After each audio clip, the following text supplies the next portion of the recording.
क्या तुम्हें यकीन है कि इस शरीर में सिर्फ तुम्हारी ही आत्मा रहती है, या फिर कोई और भी है जो तुम्हारे भीतर अंधेरे कोनों में चुपचाप बैठा है? सोचो, अगर उनकी गिनती 1 नहीं, 2 नहीं, बल्कि 5 से 10 तक हो, तो तुम उन्हें पहचान पाओगे कैसे? कौन सी आवाज तुम्हारी है और कौन सी आवाज पराई? जब वो आत्माएं तुम्हारे शरीर पर अपना हक जताने लगेंगी, जब हर सांस, हर धड़कन उनका हो जाएगा, तब क्या तुम लड़ सकोगे उनके खिलाफ? या फिर धीरे धीरे तुम्हारा शरीर उनका घर बन जाएगा और तुम बस एक मेहमान जो कभी भी बाहर फेंक दिया जाएगा? विक्रम एक छोटे से गांव मालेवाड़ी में रहता था। विक्रम 22 साल का था। पुणे से बीए की पढ़ाई कर चुका था और छुट्टियों में अपने गांव आया था। शांत, जिम्मेदार, गांव के मंदिर में मदद करने वाला और अपने पिता के खेतों में हाथ बटाने वाला लड़का। उसकी मां सरस्वती ताई पूजा पाठ और कथा की बेहद भक्त थी। पिता गणपत राय सावंत पुराने जमाने के एक ईमानदार किसान थे। विक्रम का सबसे करीबी दोस्त था अनिकेत, जो उसके साथ पढ़ता था। बचपन से ही हर त्योहार, मेला और मस्ती में शामिल रहा। उस शाम बारिश की हल्की बूंदें गिर रही थी। खेतों की मिट्टी से उठती धीमी खुशबू हवा में तैर रही थी। विक्रम और अनिकेत दोनों खेत का काम खत्म करके बरगद के पेड़ के नीचे बैठे थे। अनिकेत ने एक बीड़ी जलाई और विक्रम को पकड़ाई। ले भाई, कॉलेज की छुट्टी है तो थोड़ी हवा तो लगने दे दिमाग को। दोनों बैठकर बातें कर रहे थे। पुणे की पढ़ाई, गांव के लोग, सुधा से विक्रम की सगाई की चर्चा। तभी विक्रम अचानक चुप हो गया। उसकी नजर पेड़ की सबसे ऊंची शाखा पर गई।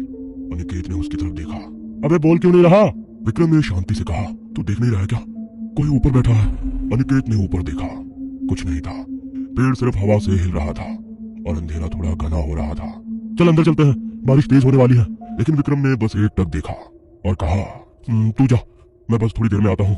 अनिकेत वहां से चला गया। विक्रम अब अकेला बैठा था। उसने अपनी आंखें बंद कर ली और फिर अचानक उसके शरीर में कुछ महसूस होने लगा। ऐसा लगा जैसे किसी ने उसके सिर पर हाथ रख दिया हो। उसके होंठ अपने आप कुछ बोलने लगे, संस्कृत के शब्द जो उसने कभी सीखे नहीं थे। उसकी सांसें तेज हो गई और तभी उस पेड़ के ऊपर से एक तेज हवा का झोंका सीधे विक्रम के शरीर पर उतरा। अगले ही दिन से विक्रम का बर्ताव अजीब हो गया। कभी वो खुद से बातें करता, कभी औरत जैसी आवाज में हंसता, तो कभी किसी बूढ़े इंसान की तरह कांपती आवाज में गालियां देता। दिन में अक्सर उसकी आंखें पलट जाती और वो घंटों चुपचाप दीवार को घूरता रहता। सबसे पहले ये बदलाव उसकी मां ने देखा, फिर अनिकेत को भी ये फर्क महसूस हुआ। एक दिन दोपहर में खेत पर उसने विक्रम को खुद से कहते सुना, मेरा नाम बसंती है, मुझे न्याय चाहिए। मैं वो नहीं हूँ, मैं बालाजी हूँ, मुझे जला दिया गया है। ये तेरा नहीं, मेरा शरीर है, तू इसमें क्यों आया है? धीरे धीरे ये बात पूरे गांव में फैल गई।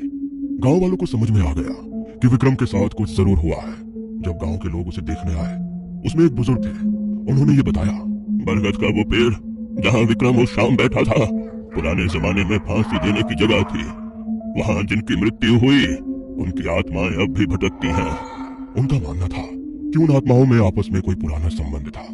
किसी के साथ अन्याय हुआ, किसी ने किसी को मारा, कोई गवाह था तो कोई बलि चढ़ाया गया। अक्सर दोपहर के समय जब सूरज ठीक सर पर होता था, विक्रम सबसे ज्यादा असामान्य व्यवहार करता, मानो रोशनी में ही वो आत्माएं सबसे ज्यादा प्रखर होती थी।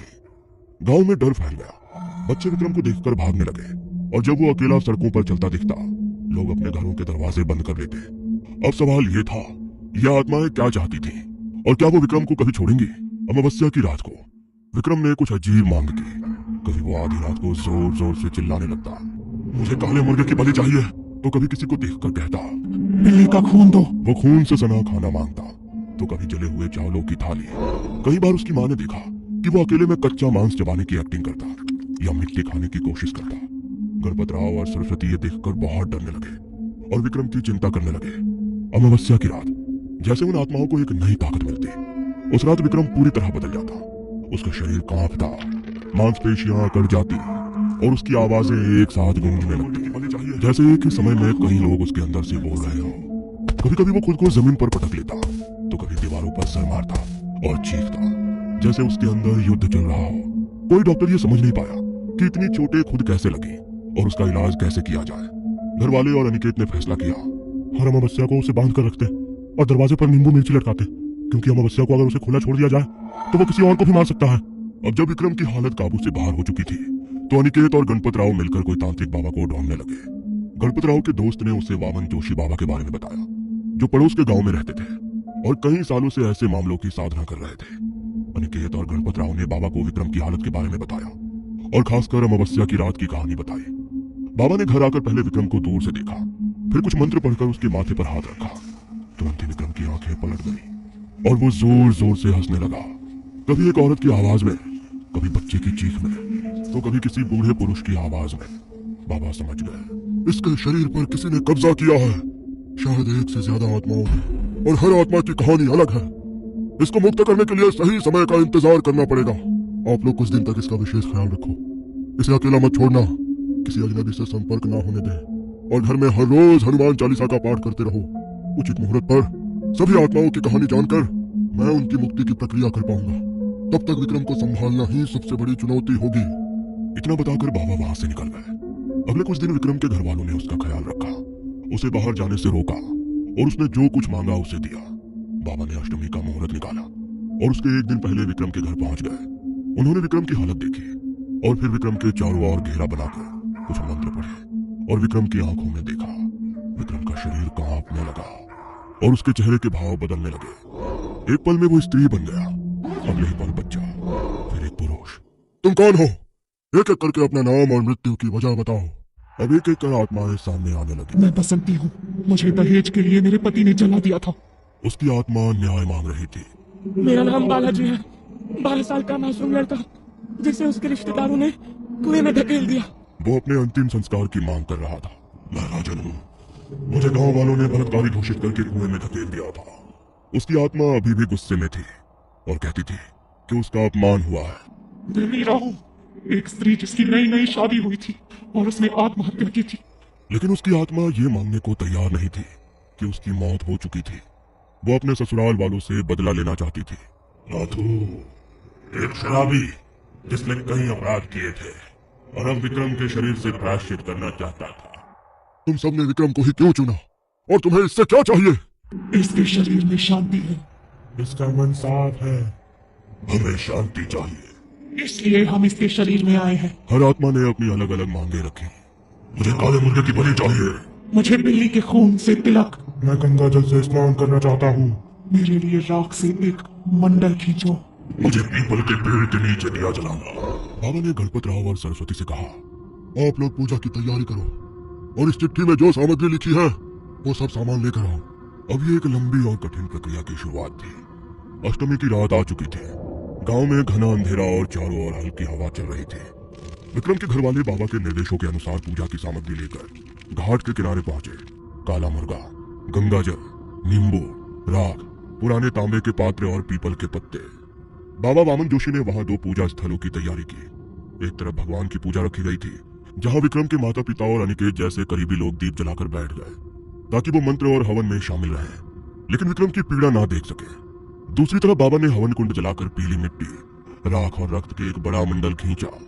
बीच में विक्रम को बिठाया गया।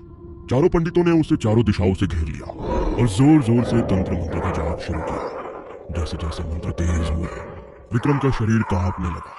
वो जोर से चिल्लाया, उसकी आंखें पलट गई, उसके चेहरे के हाव भाव बदलने लगे। पीछे से कुत्तों के रोने की आवाज आने लगी। फिर आत्माएं एक के बाद एक बाहर आने लगी, पर हर आत्मा चाहती थी कि वो पहले मुक्त हो। इस लालच में विक्रम के शरीर में ही आत्माएं आपस में भिड़ गई। उसके शरीर में झटके आने लगे। उसने खुद को नोचना शुरू कर दिया। कभी उसके बाल खड़े हो जाते, कभी जमीन पर लोटपोट हो जाता और अंत में विक्रम की आंखों से खून निकलने लगा। बाबा चिल्लाए, मंत्र बंद मत करना, सभी आत्माएं मुक्त हो जाने दो। तभी अचानक एक चिंगारी सी रोशनी उठी और विक्रम बेहोश हो गया। एक के बाद एक आत्माएं उसका शरीर छोड़ने लगी, जैसे कैद पंछी पिंजरे से उड़ते हैं। शरीर अब शांत हो गया, रोशनी धीमी होने लगी और जैसे ही आखिरी आत्मा निकली, वहां शांति छा गई। घाट की हवा अब स्थिर हो गई। पास के कुत्ते जो भौंक रहे थे अचानक चुप हो गए। विक्रम का शरीर अब मुक्त हो चुका है। इसके बाद विक्रम 2 दिन तक सोया रहा, बिल्कुल बेहोश, जैसे उसकी आत्मा भी थक चुकी हो। उसकी माँ हर पल उसके सिरहाने रोते हुए बैठी रहती और एक ही बात पूछती, मेरा विक्रम मुझे वापस मिलेगा ना?